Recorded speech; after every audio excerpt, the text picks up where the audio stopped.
তো good morning guys, তোমরা কেমন আছো? আশা করি ভালো আছো। আমি অনেক ভালো আছি। তো আজকে একটা ফ্রেন্ডের ঘরে এসেছি। তো আজকে সানডে, ওকে কার্ড দিতে এসেছিলাম। তো তারপরে আমি যে এটিএম আসলাম, এটিএম থেকে টাকা তুলে তারপরে যে বাজারে যাব, এখন বাজার করতে হবে।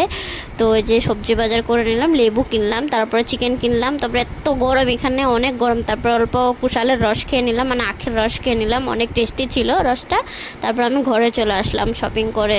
বেশি কিছু কিনিনি এত গরমে। ঘরে এসে আবার মা লেবু দিয়ে শরবত করে দিল। তারপরে যে চিকেনটা বানালাম, বানানোর পরে অল্পই কিনেছিলাম আমি, কারণ আমি একাই খাবো। আমার মা তো চিকেন খায় না, আর আমার বাবা অল্প লিভারটাই খায়, আর কিছু খায় না। তারপরে সন্ধ্যাবেলা রেডি হয়ে চলে গেলাম শ্বশুরবাড়ি।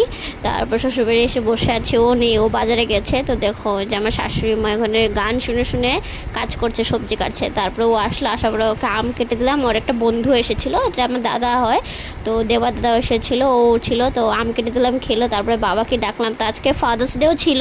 তো ভাবলাম যে বাবাকে সারপ্রাইজ দেওয়া যাক, তো ও সারপ্রাইজ দিয়েছে। তারপরে যে একটা কেক এনেছিল ও বাজার থেকে, তো এটাই বাবাকে ডেকে, বাবা দেখো কত খুশি। এদের মুখের এই খুশিটা দেখার জন্যই আমাদের মানে এত চেষ্টা যে খুশি থাকুক বা এরকম কিছু। তারপর কেকটা কেটে নিল বাবা।